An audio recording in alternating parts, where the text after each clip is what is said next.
तो चलिए शुरू करते हैं आंकड़े हमारे फैसला आपका 20 जुलाई को जंतर मंतर से संसद चलो मार्च और उसके बाद ऐसा सियासी संग्राम जो अब सड़क से लेकर संसद तक गूंज रहा है। एक तरफ आरोप है कि छात्रों पर लाठियां बरसी, आंसू गैस छोड़ी गई, पैलेट गन चली और विरोध की आवाज को बल प्रयोग से दबा दिया गया। लेकिन अब कहानी का दूसरा चेहरा भी सामने आ रहा है। पहली बार घायल पुलिसकर्मियों के परिवार के लोग कैमरे के सामने आए। किसी की बेटी ने कहा, मेरे पिता की वर्दी खून से लाल थी। किसी पत्नी ने बताया कि पति का हेलमेट पूरी तरह से टूट चुका था। किसी बेटे ने सिर पर लगे टांकों का, अपने पिता के सिर पर लगे टांकों का दर्द सुनाया। उनका यह आरोप था कि जितने भी लोग जंतर मंतर पर प्रदर्शन कर रहे थे वो सभी छात्र नहीं थे जिन्होंने पुलिस पर हमला किया। उधर सरकार साफ कह रही है कि शांतिपूर्ण प्रदर्शनकारियों पर कोई बल प्रयोग नहीं हुआ, लेकिन सवाल सिर्फ इतना नहीं है कि किसने क्या किया। सवाल यह है कि जंतर मंतर पर विरोध हुआ या फिर हिंसा हुई। क्या पुलिस ने अपनी सीमा लांघी या पुलिस पर हमला हुआ? क्या घायल छात्रों की कहानी पूरी सच्चाई या घायल पुलिसकर्मियों की कहानी अब तक दब गई थी? सबसे पहले, क्योंकि इस पर हम आपको सर्वे भी दिखाएंगे, इस पर हम चर्चा भी करेंगे, लेकिन उसके पहले आपको पुलिस के पीड़ित परिवारों के बयान सुनवाता हूं। सुनिए। मेरे पापा जब भी रात में घर आते थे तो वो बोलते थे कि अब ये प्रोटेस्ट स्टूडेंट प्रोटेस्ट नहीं लग रहा है, इसमें बहुत सारे एंटी सोशल एलिमेंट्स जुड़ चुके हैं। उसके अगले दिन ही 25 तारीख को my father was pulled bye a rowdy mob and he was almost lynched near the stage of Jantar Mantar. रात को 10 बजे के करीब पापा के कलीग्स उन्हें घर लेके आए और उनकी यूनिफॉर्म पूरी खून से लाल थी।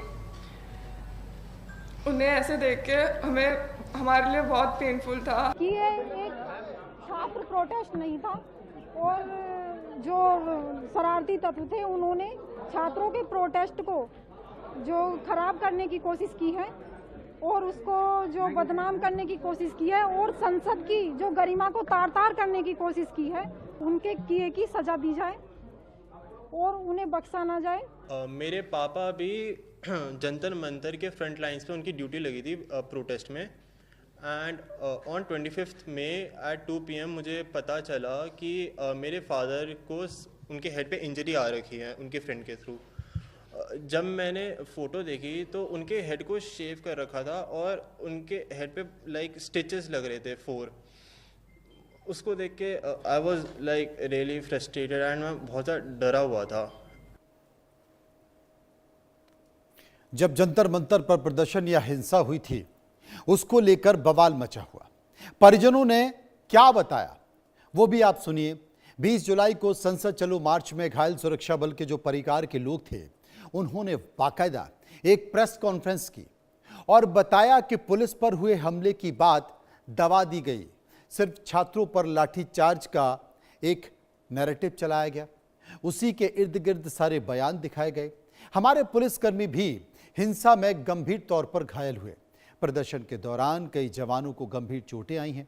पुलिस भी उस दिन हिंसा की शिकार हुई और घटना की निष्पक्ष जांच और सच सामने लाने की मांग की है। परिवार के लोगों ने इस वक्त जब हम बात कर रहे हैं, अभी से 1 घंटे पहले तक जितने भी परिवार के लोग थे पुलिसकर्मियों के, वो पुलिसकर्मी जो घायल हुए हैं, जिन्हें चोटें लगी हैं, जिन्हें पीटा गया, उन सबके परिवार के लोग PHQ यानी कि पुलिस हेडक्वार्टर में अब से 1 घंटे पहले फिर सारे लोग इकट्ठा होकर गए हैं। सारे वरिष्ठ पुलिस अधिकारियों के साथ उनकी बैठक हुई है। उस बैठक में क्या हुआ है मैं आपको बताऊंगा। परिजनों का कहना है कि प्रदर्शन का एक तरफा नैरेटिव चलाया गया। पुलिस वालों ने परिजन के आरोप लगाए, वो कौन से हैं ये भी जान लीजिए। घायल पुलिस वालों की बेटी गुंजन का आरोप है कि प्रदर्शन में सिर्फ छात्र नहीं बल्कि असामाजिक लोग भी, असामाजिक तत्व थे। खून से सनी वर्दी लेकर पिता घर पहुंचे। दूसरा, ASI की पत्नी सीमा ने आरोप लगाया शरारती तत्वों ने पुलिस पर पथराव किया, पति का हेलमेट टूटा, पुलिस के जवान घायल हुए। एएसआई के बेटे लक्ष्य का आरोप था कि प्रदर्शन में उपद्रवी भी शामिल थे। पिता के सर पर गंभीर चोटें आईं और पिता के सर पर 4 टांके लगे हैं। पिता की वर्दी खून से सनी हुई थी। इस तरह के आरोप, ये तो सिर्फ 3 लोगों के बयान हैं। अब वहीं पुलिस व्यवहार को लेकर सीजीपी के क्या आरोप रहे, कॉकरोच जनता पार्टी के क्या आरोप रहे हैं, इनको भी आप गौर से देखिए, इनको समझिए। पहला आरोप, प्रदर्शनकारियों पर लाठीचार्ज हुआ, आंसू गैस और पैलेट गन का इस्तेमाल किया गया। दूसरा आरोप, लाठीचार्ज से कई छात्र घायल होने से कार्रवाई की अब मांग की जा रही है। तीसरा जो आरोप है, शॉक बैटन और कील लगी लाठियों का इस्तेमाल हुआ।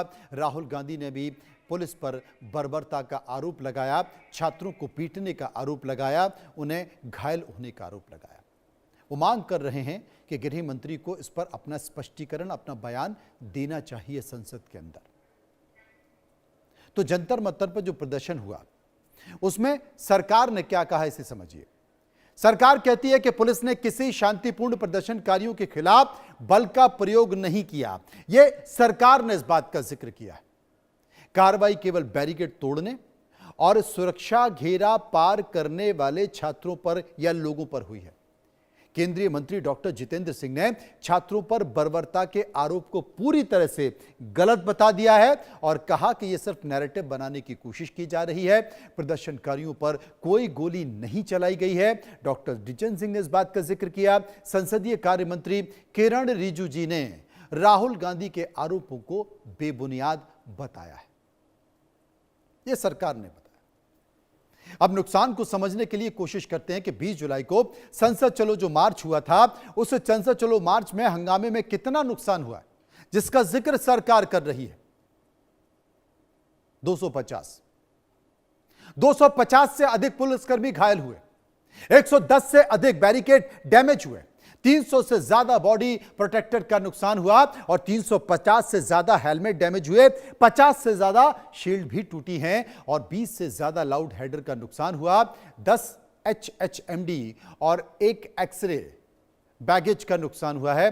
25 से अधिक सरकारी वाहनों में तोड़फोड़ हुई है। आगजनी से नुकसान हुआ है। आम जनता की जो निजी संपत्ति हैं, क्योंकि वहां पर बहुत सारी गाड़ियां, उस जंतर मंतर पर बहुत सारे ऑफिसेज भी बने हुए हैं, वो भी टूटे हैं। निजी संपत्ति और निजी क्षति की बात भी हुई है। इसी को लेकर ये दूसरा पहलू है जो हम दिखा रहे हैं। इसी को लेकर हम लोगों के बीच गए, वहां पर जाकर एक सर्वे कराया, लोगों से सवाल पूछे, लोगों ने उसका जवाब दिया। जो सवाल पूछे उसमें से पहला सवाल आपकी टीवी स्क्रीन पर, पहला सवाल